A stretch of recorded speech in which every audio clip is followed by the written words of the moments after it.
అందరికీ నమస్తే. రాష్ట్రంలో రియల్ ఎస్టేట్ ఆగింది. ఎందుకు ఆగింది? ఎప్పుడు ఆగింది? ఎట్లా ఆగింది? ఏమైతుందనే విషయం మీద కొంత ఆరాధిస్తే కొన్ని నిజాలు బయటకొచ్చినాయి. ఏంది విషయాలంటే యాక్చువల్‌గా ఇది ఆగింది మనకి ఎప్పుడు నవంబర్ 30 ఎలక్షన్ జరిగింది. Assembly election. ఆల్మోస్ట్ ఆగస్టు 2023 నుంచి ఆగింది. ఆగస్టు 2023 ఆగస్టు నుంచి ఆగితే సెప్టెంబర్, అక్టోబర్, నవంబర్ ఇది ఒక 6 months 9 నుంచి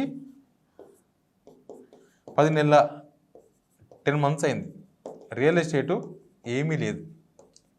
ఖాళీ ప్లాట్లు అమ్మేతోళ్ళు లేరు, ఫ్లాట్లు కొనేవాళ్ళు లేరు, అమ్మేవాళ్ళు లేరు, అమ్మేవాళ్ళు అమ్ముతలేరు, కొనేవాళ్ళు కొంటలేరు. పోనీ రేట్లు తగ్గినాయంటే రేట్లు ఏం తగ్గలేదు, అట్లే ఉన్నాయి. అప్పుడు 8 months బ్యాక్ 9 months బ్యాక్ ఎంతనో రేట్లు అవే రేట్లు ఉన్నాయి. అపార్ట్మెంట్ ఫ్లాట్స్ కొద్దిగా తగ్గించి చెప్తున్నారు. ఎందుకంటే మనకి గచ్చిబౌలి ఏరియాలో ఉన్న వాళ్ళు కొంతమంది చెప్తున్నారు అప్పుడు 10,000 ఎస్ఎఫ్టీ ఉన్నది, ఇప్పుడు 8,000కి ఇస్తామంటున్నారు, 9,000కి ఇస్తామంటున్నారు, 1,000-1,500 తగ్గింది అంటున్నారు వాళ్ళు, మళ్ళీ పెరుగుతుంది అంటున్నారు. ఆ ఫ్లాట్స్ ఎందుకంటే కాస్ట్లీ ఫ్లాట్స్ కదా, కాబట్టి వాళ్ళకు బర్డెన్, వాళ్ళకు ఒక అపార్ట్మెంట్ కట్టడానికే కోట్ల రూపాయలు అవుతాయి, అవసరమైతే 100 కోట్లు అవుతాయి. ఆ 100 కోట్ల రూపాయల ఇంట్రెస్ట్ కూడా వెళ్ళదు. కాబట్టి వాళ్ళు ఏం చేస్తారంటే కొద్దిగా కనీసం అసలు వచ్చినా మన నెక్స్ట్ బిజినెస్ మంచి పికప్ అయినాక చేసుకోవచ్చు, ఫస్ట్ అయితే క్యాష్ చేసుకోవాలి వాటిని. కాబట్టి వాళ్ళు తక్కువ అమ్మే వాళ్ళంతా బిజినెస్ మెన్స్. వాళ్ళు ఇప్పుడు 100 ఫ్లాట్ కట్టుకున్న ఆయన 100 ఫ్లాట్లో ఉన్నాడు కదా, అమ్మేస్తాడు. అదే ఒక ప్లాట్ కొనుక్కున్నాయినా, ఒక ప్లాట్ ఖాళీ ప్లాట్ కొనుక్కున్నాయినా ఏముంది ఇప్పుడు చేసేది ఏముంది, ఉండలే మార్కెట్ అయినాడు అమ్ముకుందామని అమ్మడు. అందుకే రేట్లు ఖాళీ ప్లాట్లు రేట్లు అట్లే ఉన్నాయి. కానీ ఫ్లాట్స్ అపార్ట్మెంట్లో ఉండే ఫ్లాట్స్ మాత్రం కొంత తగ్గినాయి. ఎందుకంటే బిల్డర్స్ అంతా ఎప్పుడు వాళ్ళు క్యాష్ ఫ్లో ఉండాలి, క్యాష్ ఫ్లో లేదు కాబట్టి వాళ్ళు కనీసం అసలు వచ్చినా సరే ఆయనతో వెళ్ళినా సరే అనే దాంతో వాళ్ళు అమ్ముకునే ప్రయత్నాలు చేస్తున్నారు. అట్లా కూడా కొనేవాళ్ళు చాలా తక్కువ అయిపోయినారు, అట్లా కూడా కొనేవాళ్ళు లేరు. అంతకుముందు నేను బిల్డర్తో మాట్లాడతా అని చెప్పిండు. అంతకుముందు ఒక 10 మంది చూసినా అనుకోండి, కనీసం 4 కొనేవాళ్ళట. అప్పుడు మ్యాక్సిమం 5 మంది కొనేవాళ్ళంట.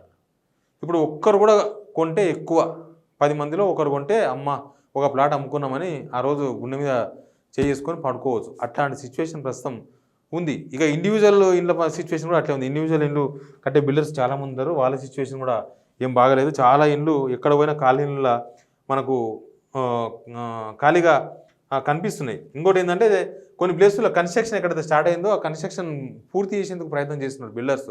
ఎందుకంటే వర్కర్స్ పోతే దొరకరు. మళ్ళీ వర్కర్స్ మనోళ్ళు కాదు, అంతా ఛత్తీస్గఢ్, ఒడిశా అక్కడి నుంచి వస్తారు కదా, వాళ్ళ దగ్గర నుంచి తొందర పని చేయించుకొని పంపించేసేయాలి. రియల్ ఎస్టేట్ మార్కెట్ ఎట్లా ఉన్నా కనీసం ఇది కట్టే వరకైనా పెరుగుతుందేమో, స్టార్ట్ అయిద్దేమో మూమెంట్, కానీ ముందైతే చేయాలని దాంతో కన్స్ట్రక్షన్ చేస్తూ ఉన్నారు. బట్ ఎక్కడ ఎందుకు వీక్ అయింది? సరే ఎలక్షన్స్ ఉన్నాయి, ఎలక్షన్స్ అప్పుడు ఇదంతా ఎలక్షన్ పీరియడ్ అనుకుందాం. ఆగస్టు నుంచి ఆల్మోస్ట్ మనకు మధ్యలో 2 months మంచిగా ఉంటే మళ్ళీ ఎలక్షన్ కోడ్ వచ్చింది, తర్వాత లోక్సభ ఎలక్షన్ అయిపోయింది. అయినా ఇప్పటి కూడా కనీసం మూమెంట్ కళ్ళు కూడా తిరగలేదు. పండుకున్నట్లే ఉంది అంటారు కూడా, అట్లే ఉంది రియల్ ఎస్టేట్ పరిస్థితి. అయితే ఏంది సిచ్యువేషన్ అంటే, ప్రభుత్వం వచ్చి 6 months అయింది, ప్రభుత్వం నుంచి ఒక్క పాజిటివ్ మెసేజ్ లేదు అని చెప్తున్నారు రియల్ ఎస్టేట్ వ్యాపారులు. పాజిటివ్ మెసేజ్ అంటే రియల్ ఎస్టేట్ భూముకు సరిపోను, రియల్ ఎస్టేట్ మూవ్ అయ్యే విధంగా, రియల్ ఎస్టేట్ మూవ్మెంట్ అయ్యే విధంగా ప్రభుత్వం నుంచి ఎట్లాంటి చర్యలు తీసుకుంటలేరు. అసలు ఎట్లా మూవ్మెంటే లేదు ప్రభుత్వం నుంచి. ఒక పాజిటివ్ మూమెంట్ వస్తే, ఒక పాజిటివ్ మెసేజ్ వస్తే మళ్ళీ కొంత రియల్ ఎస్టేట్ స్టార్ట్ అయ్యే అవకాశం ఉంటుంది. ఎందుకంటే రియల్ ఎస్టేట్లో డైరెక్ట్గా కాదు, ఇండైరెక్ట్గా బతికే వాళ్ళు చాలామంది ఉంటారు. రియల్ ఎస్టేట్లో డైరెక్ట్గా ఒక ఆయన పెట్టుబడి పెట్టి వెంచర్ వేస్తాడు, కానీ దాని మీద ఆధారపడి బతికే వాళ్ళు వేల మంది ఉంటారు. దాని మీద కమిషన్ ఏజెంట్లు ఉండొచ్చు, మధ్యవర్తులు ఉండొచ్చు, కొని అమ్ముకునే వాళ్ళు కావచ్చు, దాన్ని క్లీన్ చేసే వాళ్ళు ఉంటారు, దాన్ని కొలతలు చేసే వాళ్ళు ఉంటారు, ఇంకా రకరకాల వాళ్ళు ఉంటారు. దానికి ఆడ టీలు అమ్ముకునే ఆయన ఉంటాడు. ఇండైరెక్ట్ ఒక వెంచరు ఒక ఆయన వెంచర్ వేస్తాడు, కానీ మార్కెటింగ్ ఎగ్జిక్యూటివ్స్ ఉంటారు, అమ్మనికే వాచ్మెన్లు ఉంటారు, ఇట్లా రకరకాలు రియల్ ఎస్టేట్ మధ్యవర్తులు, రియల్ ఎస్టేట్ ఏజెంట్స్ వస్తారు మధ్యలోకి, వీళ్ళు రిజిస్ట్రేషన్ ఏజెంట్లు వస్తారు. ఇట్లా రకరకాలుగా ఇండైరెక్ట్గా చాలామందిని ఉపాధి కల్పించే రంగం రియల్ ఎస్టేట్ రంగం. ఇంకా మిగతా అంతా కూడా పర్టికులర్గా ఉంటుంది. 1000 మంది ఉద్యోగులు అంటే ఆ 1000 మంది ఉద్యోగులే, ఇండైరెక్ట్గా ఇంకొక 2,000 మందికి ఉపాధి కల్పించవచ్చు. రియల్ ఎస్టేట్ అట్లా కాదు, చాలామందికి ఉపాధి కల్పించే రంగం అది.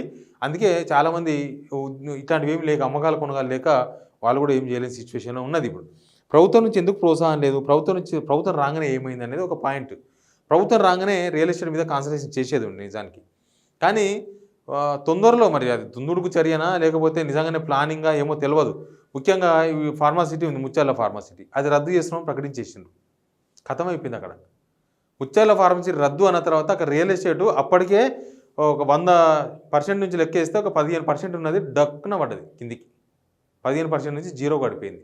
ఇంకా మళ్ళీ అక్కడ ఫార్మా సిటీలు అంటున్నారు కానీ అయితలేదు, మూమెంట్ అయితలేదు. ఎందుకంటే దానికి అప్రోచ్ లేదు. దానికి ఒక అప్రోచ్మెంట్ ఏదని చెప్తే ఇది అయిపోతుంది అనేటప్పుడు కనబడాలి. ఆ అప్రోచ్మెంట్ ఏం కనపడతలేదు.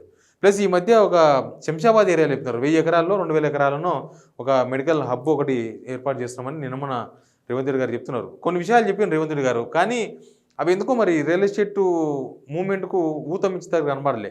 ఎందుకంటే ఇక్కడ నుంచి ఔటర్ రింగ్ రోడ్ వరకు ఒకటి, ఔటర్ రింగ్ రోడ్ నుంచి రీజనల్ రింగ్ రోడ్ వరకు ఒకటి, కారిడార్స్ మొత్తం అక్కడ ఇండస్ట్రియల్ ఏరియా, ఇక్కడ డెవలప్మెంట్ ఏరియా, ఆ ఏరియా ఈ ఏరియా అన్నారు కానీ దాని మూమెంట్ ఏం లేదు. ఉత్త పత్రికా ప్రకటనలు తప్ప దానికి మూమెంట్ ఏం లేదు.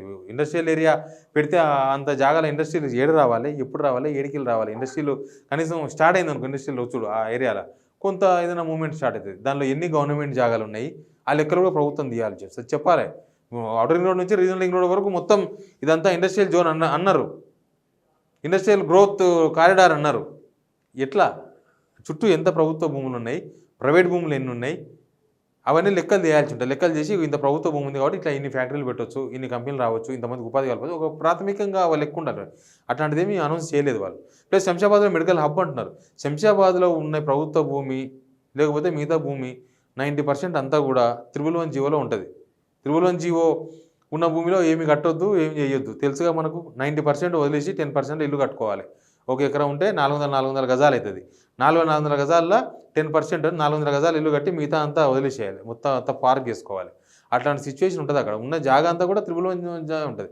ప్రభుత్వం ఒకవేళ అక్కడ మెడికల్ హబ్ పెట్టినా మిగతా అక్కడ రియల్ ఎస్టేట్ భూమి వచ్చే అవకాశాలు ఎట్లా ఉంటాయనేది మీరు ఆలోచించుకోవచ్చు. ఎందుకంటే 111లో రియల్ ఎస్టేట్ అనేది కొంత రిస్క్తో కూడుకున్న పని. ఆల్రెడీ 111లో వెంచర్లు అయినాయి, భూములు కొనుక్కున్నారు, చాలామంది ఫ్లాట్లు కొనుక్కున్నారు. అవి అమ్మే పరిస్థితి లేదు, కొనే పరిస్థితి లేదు. దానిలో ఎల్ఆర్ఎస్ ఉండదు, దానిలో రిజిస్ట్రేషన్ అవుతున్నాయి.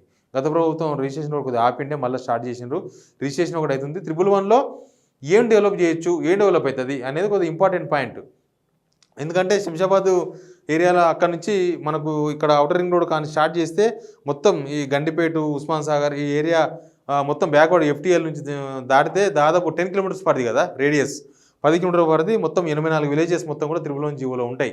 కాబట్టి అక్కడ భూముల ధరలు కోట్లే ఉంటాయి కానీ అవి ఏం చేసుకోనికి రావు. ఏదో పెద్ద ఫామ్ హౌస్ కొట్టుకోనికి తప్ప దేనికి మనకి రావు. మరి అక్కడ మెడికల్ హబ్బు వల్ల అక్కడ ఏమైనా రియల్ ఎస్టేట్ మూవ్మెంట్ ఉంటుందా అంటే ఏం ఉండదు. అది ఓన్లీ అదొక మెడికల్ హబ్గా మాత్రమే చూడాల్సి ఉంటుంది తప్ప దానివల్ల అయ్యేదేమో అనేది మనకేం కనిపిస్తలేదు. ఇట్లా చాలామంది రియల్ ఎస్టేట్స్ బిల్డర్స్ వాళ్ళంతా ఏం చెప్తున్నారంటే ప్రభుత్వం నుంచి ఒక పాజిటివ్ మెసేజ్ కావాలి. రియల్ ఎస్టేట్కు ఊతమిచ్చే నిర్ణయాలు ఏవి ప్రభుత్వం తీసుకుంటలేదు. ఒక మంచి మెసేజ్ ఇస్తే తప్ప రియల్ ఎస్టేట్ మూవ్మెంట్ అయ్యే అవకాశం కనిపిస్తలేదని మాత్రం చాలామంది రియల్ ఎస్టేట్ చేసే వాళ్ళు చెప్తున్నారు. ఈవెన్ జనాలు కూడా అదే అర్థమవుతుంది ఇప్పుడు. Please subscribe signal TV.